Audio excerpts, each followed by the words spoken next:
의학의 발달로 최근에 평균 수명이 참 많이 늘어났습니다. 그래도 아직 정복되지 않은 병이 하나 있죠. 뭡니까? 암입니다. 예.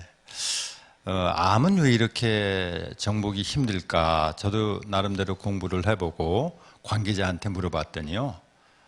표적 치료제가 돼가지고 이제 암을 치유하는데 도움을 받은 사람도 있지만은 또 어떤 사람한테는 그 표적 치료제가 약효가 없거든요. 왜냐하면 그 사람은 DNA가 다 달라서 그렇게 암을 치료해야 하기가 어렵다는 겁니다. 근데 오늘 이제 제가 여러분들한테 말씀드릴 은퇴 준비도 그와 마찬가지입니다. 왜냐하면 우리는 자라는 환경이라든지 생활 방식, 가치관이 다 달라요. 그렇기 때문에 은퇴 준비 이렇게 해야 한다는 정답은 있을 수가 없습니다. 저를 비롯하여 여러분들께서 이제 이런 은퇴 준비에 대해서 강연을 했겠지만은, 그거는 이제 또 사람마다 공감하는 분들도 있고 부정하는 분들도 있을 겁니다. 그러니까 이제 오늘 제가 드린 이제 말씀도 그대로 믿고 따라하기보다는 이런 생각도 있구나 하고 여러분들이 참고를 하시면서 자신의 생각을 키우는 게 더 필요하다고 보겠습니다. 자, 은퇴 준비 이제 어떻게 해야 될까요? 우선 이제 내게 남아있는 시간이 과연 얼마나 될까? 그런 걸 한번 우리가 따져보고 은퇴 계획을 세우는 게 필요할 것 같은데, 우리가 이제 수면 시간이라든가 식사 시간을 빼놓고 우리한테 온전히 남아있는 시간은 하루에 11시간 정도 된다고 그래요. 이걸 365일로 곱해보니까 1년에 한 4,000시간. 근데 이제 60세에 은퇴한다고 보면 우리나라 사람들의 평균 수명이 81세니까 약 20년. 그럼 우리한테 8만 시간이 남아있다는 겁니다. 그럼 왜 이렇게 시간으로 환산을 했을까요? 그건 이제 그만큼 시간을 잘 활용하자는 그런 이제 측면에서 시간으로 나타내는 겁니다. 근데 여기 평균 수명에 사실 숨겨진 진실이 있습니다. 왜냐하면 이제 우리가 지금과 같은 컨디션으로 80세까지 살면 좋겠는데 사실 그렇지 못합니다. 2014년도에 통계청에서 발표를 한 거를 보면요. 우리나라 사람의 평균 수명은 81세인데 혼자 남의 도움 없이 건강한 생활을 할 수 있는 건강 나이는 66세밖에 안 됩니다. 평균 수명은 늘어났지만은 우리가 지금과 같은 컨디션으로 계속 수명을 연장하는 게 아니고 남의 도움을 받으면서 힘든 시간을 보내야 되는 그런 수명이 늘어났다고 볼 수도 있겠습니다. 그럼 이제 66세면은 사실 얼마나 남았겠어요? 더 많이 잡아줘도 70세라고 해도 우리한테 남아있는 시간은 사실은 10년밖에 안 되는 겁니다. 시간으로 이제 환산해보면 4만 시간 정도 되겠죠. 이런 4만 시간을 개념이 안 오니까 이거를 시간 증서로 여러분들한테 나눠준다고 생각해 보세요.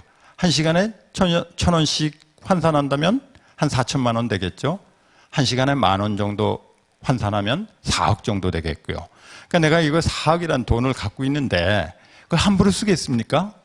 그래서 시간 증서로 환산해서 우리가 시간 관리를 하면 어떨까 이제 그런 제안을 드립니다. 그러면 이제 이런 시간과를 과연 어떻게 할 것인가? 우선 이제 불필요한 일을 줄여야 될 것 같아요. 또 하고 싶은 목록을 작성해가지고 그러한 일에 이제 올인을 하는 게 중요하겠죠.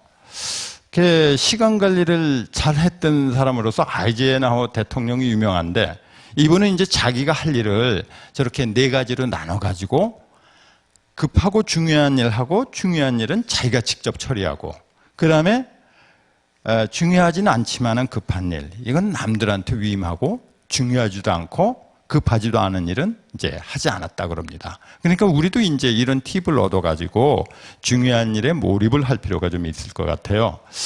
근데 여러분들 파레토의 법칙이라고 아실 겁니다. 파레토는 이태리의 수학자 파레토가 소득 분포에 대한 조사를 했는데 20%의 사람이 80%의 소득을 점하고 있다는 것을 발견을 했어요. 저도 이제 금융기관에 장을 할 때 우리 점포의 소득 분포를 조사를 해봤더니 신기하게도 20%의 예금자가 80%의 예금을 차지를 하고 있는 겁니다. 그래서 제가 그때 파레토의 법칙이 우연히 나온 게 아니구나 하고 무릎을 쳤는데, 우리가 시간관리라든지 인간관계에서도 이런 파레토의 법칙을 적용을 할 수 있을 것 같아요. 뭐냐? 시간관리에 있어서는 우리가 이제 지난주에 할 일이 10가지가 있었는데 뭐 바쁘고 사람 만나다 보니까 2가지밖에 못했어. 그러면 여러분들 어떻게 했어요? 기분이 안 좋죠. 8가지 못했으니까. 근데 그 2가지가 내가 10가지 중에서 제일 중요한 일 1위하고 2위였어. 그럼 2가지 해도 그렇게 뭐 기분 나쁘지 않겠죠? 예. 그 이 2가지가 여러분의 만족도에 80%를 점할 수 있다는 겁니다. 그럼 나머지 8가지는 안 해도 되는 거죠. 인간관계도 마찬가지예요. 2사람을 만났을 때 만족도가 8사람을 만났을 때 만족보다 큰 거예요. 그러니까 만나도 되는 사람, 안 만나도 되는 사람, 그런 사람 만나지 말고 꼭 만나서 나한테 유익한 사람, 저 사람을 만나면 내가 에너지를 느껴져. 그런 사람을 많이 만나십시오. 또 저 사람을 만나면 내 에너지가 소진되는 것 같아. 나는 빨리 이 자리를 벗어나고 싶어. 그럼 이제 그런 사람들 만나지 말고요. 왜냐하면 우리가 나이 들면은 행복도가 커진다는 게 자기 한계를 알게 되거든요. 그러니까 그런 시간 관리를 이렇게 쪼개서 유용하게 사용할 필요가 있습니다. 은퇴 준비 이제 시간 관리를 이제 어떻게 하는 게 좋을까? 여기 보시면 알겠지만 이제 아까도 말씀드렸듯이 많은 일을 하기보다 우리가 2-3가지를 줄인다. 마음이 내키지 않는 사람과의 만남은 줄인다. 다른 사람의 평가에 우리 연연하지 않고 자기가 하고 싶은 일을 하기 위해서 TV 시청하지 않기. 왜냐하면 이게 중요한 일이 아니니까요. 뒤에 다시 말씀드리겠습니다. 구경꾼이 되기보다 우리가 직접 참여하고 경력부터 따지는 사람 가까이 하지 않는다. 그리고 잘못은 자기 탓으로 돌리고 아무것도 하지 않아도 되는 그런 자유시간도 좀 갖는다. 그러니까 이런 시간 관리의 목표가 뭐겠습니까? 우리가 왜 이런 시간 관리를 하는지. 그것은 우리가 이제 행복한 삶을 살기 위해서겠죠. 그래서 어떻게 하면 이제 행복한 삶을 살 수 있을까? 저는 이제 먼저 살았던 사람들한테 물어봤습니다. 생존에 계신 분들은 직접 물어보고 이미 돌아가신 분들은 책을 통해서 제가 그분들이 남겨주신 지혜를 간접적으로 터득을 했습니다. 저는 이제 뒤에 말씀드리겠지만은 호스피스 공부도 했는데요. 죽어가는 사람은 어쩌면 우리 살아있는 사람의 스승이라고 할 수 있어요. 그분들이 이제 삶을 완성하는 그런 단계에서 우리한테 어떻게 살아야 되겠다 하는 걸 가르쳐 주거든요. 이게 이겁니다. 이 죽어가는 사람들이 하는 말에 많은 사람이 경청을 하고 있죠. 일본의 외과 의사가 임종 환자 1,000명에게 물어봤어요. 그랬더니 그분들이 이런 말씀을 남겼습니다. 내 몸을 소중히 안았다. 또 2번째, 꿈을 실현하기 위해서 전력을 하지 않았다. 마음에 남을 만한 사랑을 하지 않았다. 취미 생활을 하지 않았다. 살아온 흔적을 남기지 못했다. 우리는 이런 후회 이제 안 해야 되겠죠. 이분들이 이렇게 우리한테 얘기를 해줬으니까 이건 이제 동양권의 얘기인데, 그럼 서양권의 또 예를 들어보도록 하겠습니다. 이건 호주의 임종 간호사가 이제 조사한 겁니다. 마찬가지로 죽을 때 후회하는 5가지를 조사를 해봤더니, 첫째, 너무 열심히 일만 했다. 2번째, 남이 원하는 삶을 살았다. 감정을 있는 그대로 표현하지 못했다. 친구들의 우정을 잃었다. 또 변화에 대한 두려움 때문에 행복을 위해 더 노력하지 못했다. 우리가 이런 걸 이제 죽어가는 사람이 알려준 거를 반복해서 이런 후회를 하면 안 되겠습니다. 심리학자가 도표를 만들었는데요. 우리가 이제 한 일에 대한 후회는 처음에는 굉장히 커요. 근데 시간이 갈수록 이런 후회는 줄어듭니다. 근데 하지 않은 일에 대한 후회는 처음에는 작았는데 시간이 갈수록 커져요. 아까 임종 환자들이 들려주는 게 바로 이런 겁니다. 그게 이제 남은 생에서 필요한 게 뭘까 하고 이제 제가 친구들이랑 독서 클럽을 하고 있는데 한번 얘기를 나눠봤어요. 그랬더니 이렇게 5가지로 압축이 됐습니다. 물론 남은 생에서 필요한 거 자식이야. 그런 친구도 있었고, 아니야, 종교도 필요할 것 같아. 이제 그런 친구도 있었는데, 이렇게 축약을 해보니까 이렇게 5가지로 압축이 됐습니다. 먼저 건강, 배우자, 어느 정도의 돈, 친구, 할 일이 있어야 되겠다는 거예요. 근데 이거 우리 생각이거든요. 이건 우리 생각이고 다른 사람의 생각은 어떨까 한번 조사를 해봤습니다. 서양 심리학자 두브라미카 밀코믹이라고 있는데 이 사람은 이렇게 표현을 했습니다. 사랑하는 사람, 기본 욕구를 채워줄 만한 돈, 자신의 능력을 발휘하는 도전적인 일, 믿을 수 있는 친구. 근데 가만히 생각해보니까 건강만 빼놓고 표현을 좀 달랐지 우리하고 똑같아요. 그러니까 우리 생각이 그렇게 그릇된 거는 아니구나. 그러니 이제 저희가 생각을 했습니다. 또 미국 갤럽 연구소에서 행복의 요소를 이제 5가지로 나눴는데요. 표에서 보시는 바와 같이 이런 5가지입니다. 마찬가지도 이것도 용어만 다를 뿐이지 저희 친구들이 축약했던 거랑 아주 일치를 했습니다. 그러면 행복하게 살기 위해서 과연 뭐가 필요한가? 아까도 말씀드렸듯이 저는 이제 먼저 살았던 사람들의 그런 발자취를 추적을 해봤거든요. 19세기 폴란드 시인인 노르비트가 행복하게 살기 위해선 이런 3가지가 필요하다고 그랬어요. 첫째, 먹고 사는 일, 재미있는 일, 의미 있는 일. 그래서 이 3가지 중에서 한 가지가 부족하면은 그 사람의 삶이 드라마가 되고 2가지가 부족하면 그 사람의 삶이 비극이 된다는 거예요. 그러니까 우리가 인생의막을 설계할 때 이런 3가지가 균형을 이루도록 노력을 해야 되겠습니다. 자, 그러면 이제 먹고 사는 일. 이거 부자가 반드시 행복하다고 할 수는 없겠지만 먹고 살기가 힘들다면 그것도 행복할 수 없겠죠. 그럼 우리가 인생의막을 사는 동안에 돈은 얼마나 필요할까? 이제 가끔 매스컴을 보면 인생의막을 하는데 돈이 10억이 필요하다, 20억이 필요하다 이런 얘기가 나오는데 사실은 이제 그거는 금융기관에서 자기 상품을 팔기 위한 마케팅의 한 방법이라고 볼 수 있어요. 왜 10억이 필요하냐? 10억을 이제 금융기관에 예치하면은 한 달에 한 200만 원 나오거든요. 그래서 10억이 필요하다는 겁니다. 근데 사실은 우리한테 필요한 건 목돈이 아니죠. 10억이 있는 사람이 어디 있겠어요? 우리는 생활비에 상응하는 그런 현금 흐름만 만들면 되는 겁니다. 그러니까. 근데 과연 부자들은 어떻게 살고 있는지 제가 한번 조사를 해봤더니 우리랑 별 다른 바 없습니다. 40만 불 이하의 집에서 거주하고 살고 있는 집에는 집이 없다. 롤렉스보다는 타이맥스, 이건 대중적인 브랜드죠. 또 벤츠보다는 토요타를 타고 명품 브랜드를 사는데 거의 돈을 쓰지 않는다는 얘기예요.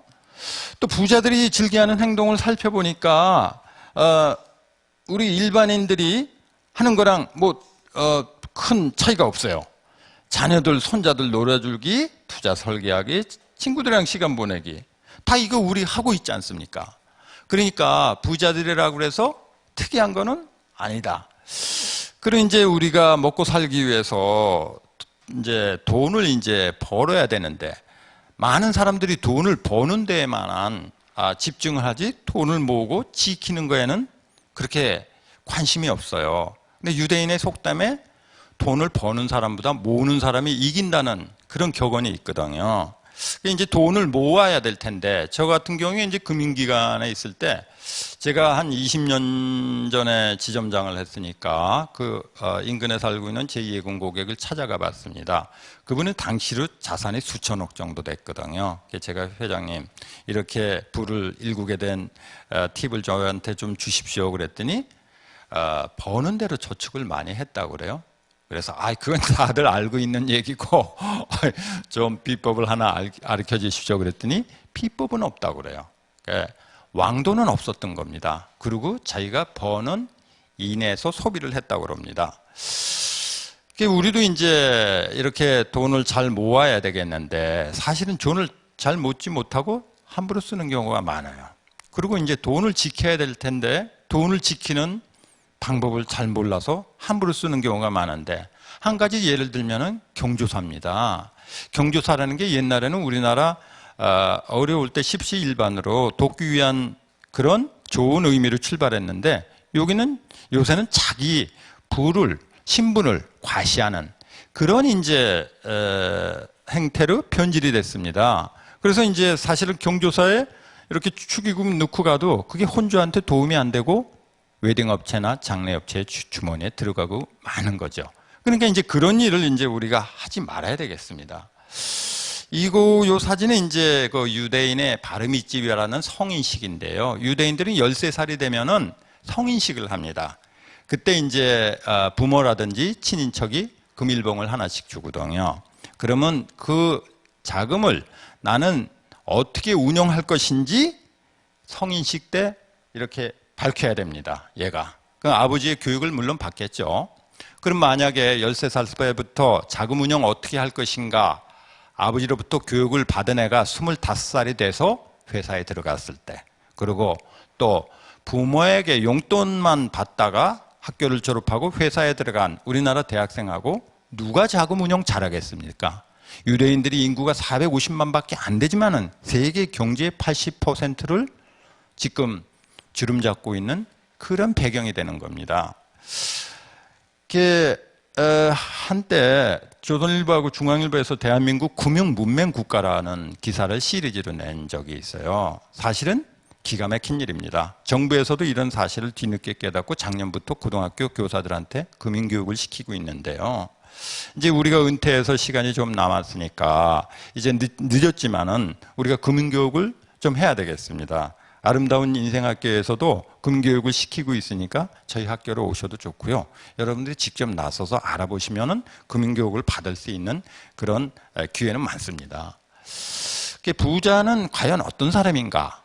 사람들한테 많이 물어보니까 자기 집이 있고 현금 예금이 한 10억은 있어야 된다고 그래요. 미국에서도 100만 장자라는 얘기가 있지 않습니까? 100만 불이 있어야 되는 겁니다. 그렇게 보는 사람도 있어요. 근데 견해가 다릅니다.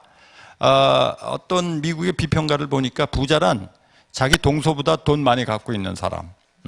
그러니까 절대적인 개념이 아니고 상대적인 개념인 거예요. 그래서 어떤 사람은 이런 얘기도 해요.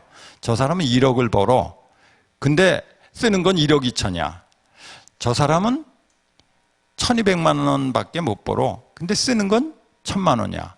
그러면 후자가 200만 원 더 남잖아요. 그러니까 그런 사람을 부자라고 보는 겁니다.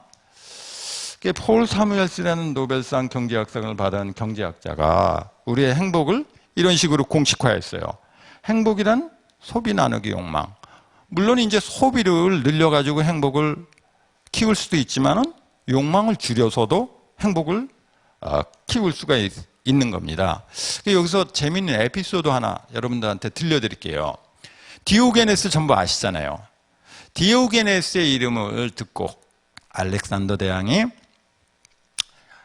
디오게네스한테 폼을 잡으려고 좀 갔습니다. 디오게네스야, 너 소원 있으면 다 얘기해. 내가 얘기해 줄게. 그랬더니 그 스토리 알죠?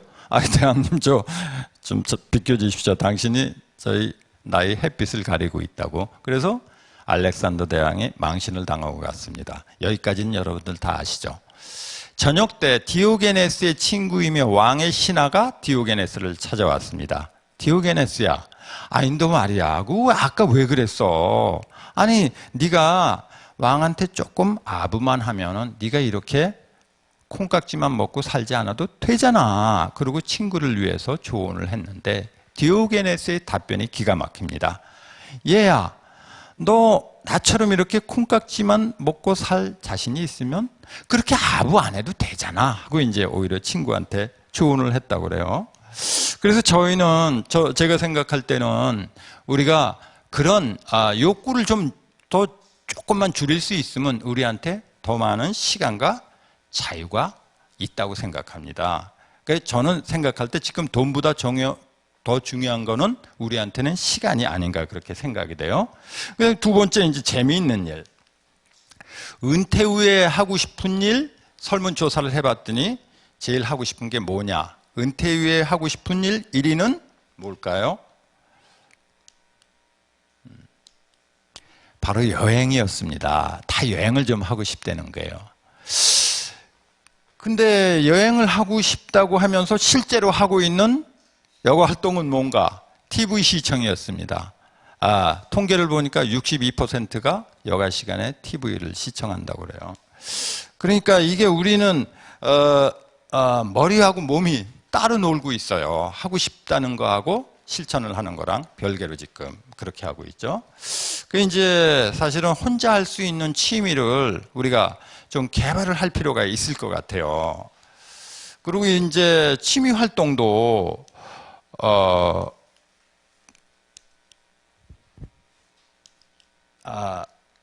능동적 취미, 수동적 취미 이렇게 나눌 수도 있거든요. 근데 가급적 이제 능동적 취미를 하는 게 좋은 게, 능동적 취미를 할 때 몰입을 47%나 하는데 수동적 취미는 4%밖에 못 한대요. 왜 몰입을 하는 게 중요하냐면, 몰입을 했다가 벗어났을 때 우리 몸에 좋은 엔돌핀이 나온다는 겁니다. 제가 존경하는 엘리베스 큐블러-로스 박사가 인생은 지구별의 소풍 옹고라고 그러는데, 이를테면 이런 겁니다. 능동적 취미는 그 게임에 직접 뛰어드는 사람, 수동적 취미는 그 게임을 바깥에서 구경만 하는 사람. 그러니까 우리가 지구별의 소풍을 왔는데 될 수 있으면은 그 시간을 잘 즐기고 가는 게 좋겠다, 이런 얘기죠. 그래서 가급적이면 이제 능동적 취미를 이제 권유하는 겁니다. 취미를 통해 돈도 벌 수 있을까? 벌 수 있습니다. 예. 이분은 이제 남영라이런 대표이사를 역임했던 김종원 사장인데요. 일찍이 그 독서를 좋아했거든요. 그래서 춘천에 가서 지금 북카페를 하고 있는데, 춘천으로 이사 갈 때 트럭을 10대를 가져갔다고 그래요. 근데 그 중에 살림살이 1대, 나머지 9대는 책이랍니다. 춘천에서 피스 오브 마인드라는 북카페를 하고 있으며 자기 취미를 이용해 돈도 벌고 있고요. 이 사람은 이제 제 후배인데 현대그룹의 연구원으로 있다가 뒤늦게 만도린 유학을 이태리로 갔어요. 그래서 이제 귀국해서 서울시향하고 협연도 하는데, 만도린을 통해서 지금 자기 취미 생활도 즐기고 먹고 사는 일도 해결하고, 또 대한안구기증협회 자선음악회 같은 것도 하면서 의미 있는 일도 하고 있습니다. 인생의 롤모델을 찾는 게 중요한데요. 저는 이제 스코트 니어링이라고 미국 펜실바니아 대학 경제학 교수로 있다가 전원 생활을 하고 100세 때 곡기를 끄는 사람입니다. 이 사람은 이제 롤모델로 삼아가지고 제 인생 이막을 그리고 있는데, 여러분께서도 나의 인생 이막, 이 모델은 어느 분일까라고 이제 한번 좀 고민을 해보시고, 그분의 이제 그런 생활 방식이라든가 그런 거를 좀 본다는 것도 인생 이막을 하는 지혜가 아닌가 생각이 되고요.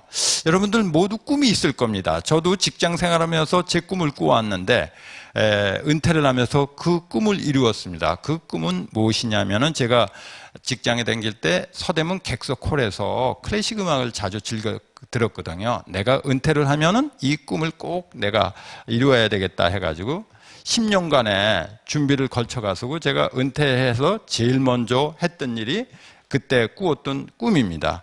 요런 이제 50평 되는 공간을 얻어가지고 일주일에 한 번씩 실내악을 연주하고, 만화가이면서 클래식 해설가인 신동원 선생님을 모시고 이런 대한문화공간을 한 2년 동안 운영을 했었어요. 신동원 선생님 연주 동안에 연주자 이렇게 스케치해가지고 연주가 끝난 다음에 선물도 하고 그랬습니다. 근데 2005년도 저희 지역의 성남 아트센터가 들었으면서 내가 이런 활동을 이제 그만해도 되겠다 해가지고 그때 접었습니다. 그리고 요건 이제 계속 제가 그 공간을 운영했을 때 관객들 모습입니다. 그리고 취미 생활을 이제 과연 이제 어떻게 할 것인가, 이제 일단 제가 했던 취미 생활 몇 가지를 소개를 해드리겠습니다. 저는 이제 친구들이랑 이런 밴드를 만들어 가지고 10여 년째 지금 공연을 하고 있습니다.